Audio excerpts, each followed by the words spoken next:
Olá pessoal, eu vou apresentar para vocês um trabalho com o objetivo de atender a disciplina de extensão multidisciplinar 8. É um estudo de caso que vai explorar os desafios e as oportunidades relacionadas à implantação de uma nova região vitivinícola na zona da Mata Mineira. E a intenção é que ela seja uma futura IG Vinho da Mata. Esse estudo de caso vai analisar os desafios e as oportunidades envolvidas na implantação de uma nova região vitivinícola, uma futura indicação geográfica, que é o vinho da mata, considerando aspectos agronômicos, econômicos, logísticos, sociais e legais. Então, a zona da Mata Mineira, ela é tradicionalmente conhecida pela cafeicultura e pela pecuária leiteira, e ela começa a trilhar um novo caminho, que é o da vitivinicultura de qualidade. É um clima favorável à dupla poda, tem diversidade de altitudes e solos e uma localização muito estratégica entre 3 capitais do Sudeste. Então, a região está despontando como uma promissora fronteira para a produção de vinhos finos no Brasil.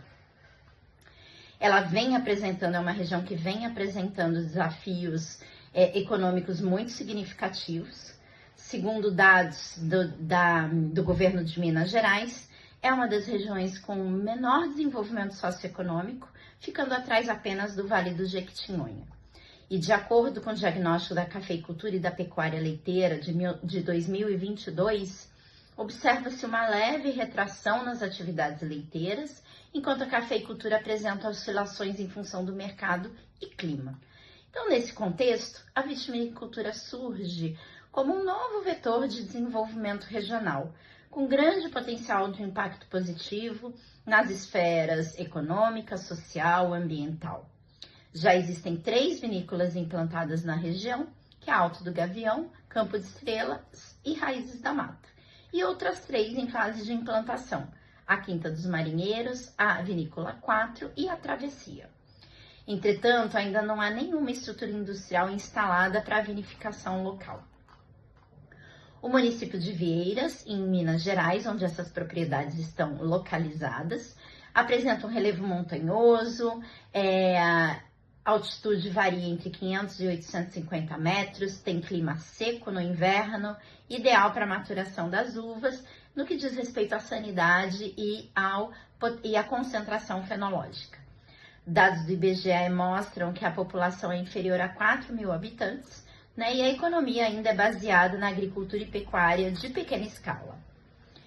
Os projetos implantados na região decidiram testar a adaptabilidade de 22 variedades diferentes, para além das comuns Shiraz e Sauvignon Blanc, que são muito encontradas na dupla poda.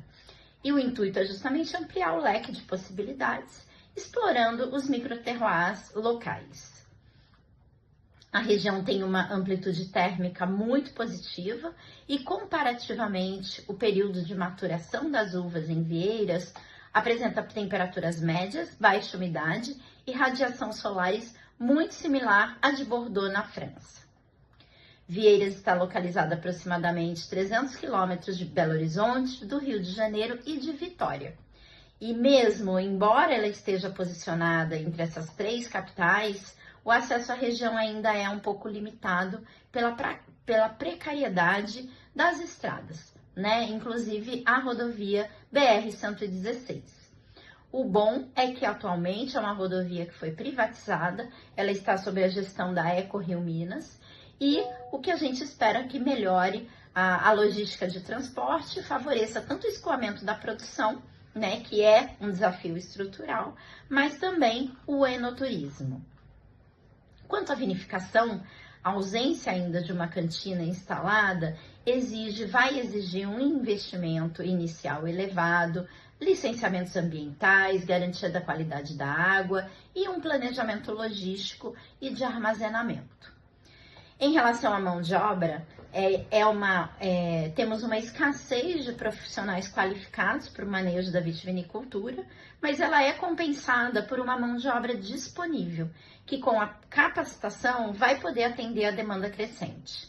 E há um destaque ainda para a inclusão feminina nessa mão de obra, e a suplementação de desafios aí de desigualdades salariais e preconceitos históricos que tem na região.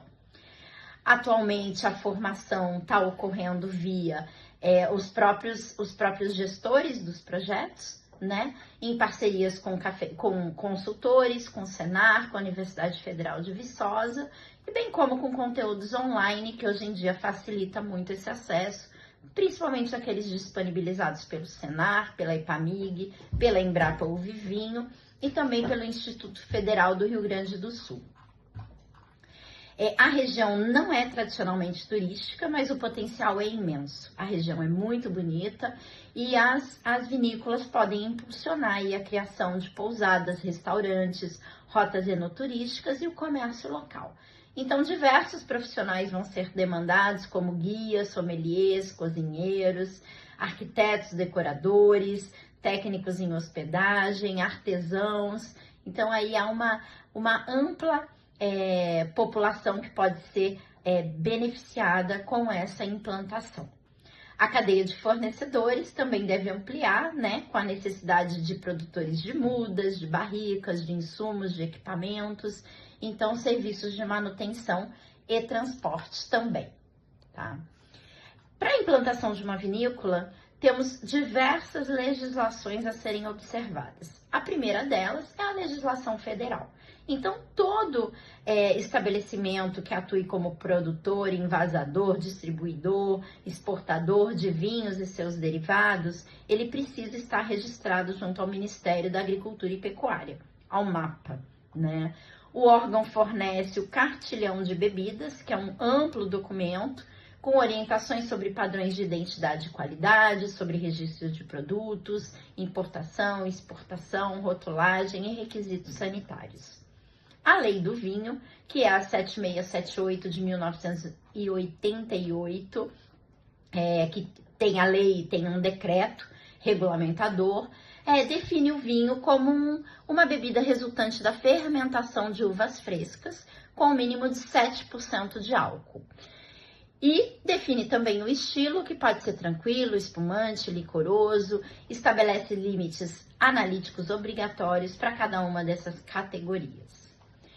É também necessário fazer o registro do produto no MAPA, né? O registro é feito pelo CIPEAGRO, é necessário enviar documentos, tanto do estabelecimento quanto dos sócios, alvará, manual de boas práticas, memorial descritivo, e também é feita uma vistoria e existe um tempo de deliberação disso.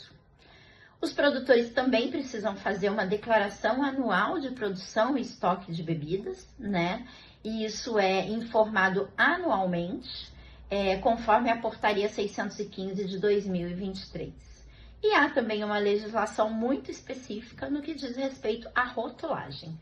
O decreto de número 8.198 de 20 de fevereiro de 2014, ele traz as exigências das rotulagens de vinho, né? Tanto rótulo quanto contrarótulo devem oferecer algumas informações obrigatórias e na forma como são definidas pela legislação. Então, tem que trazer, por exemplo, no vinho fino, se ele é um vinho fino ou um vinho nobre, dizer se ele é branco, rosé ou tinto, o teor de açúcar, o teor alcoólico, isso no rótulo. No contrarótulo é imprescindível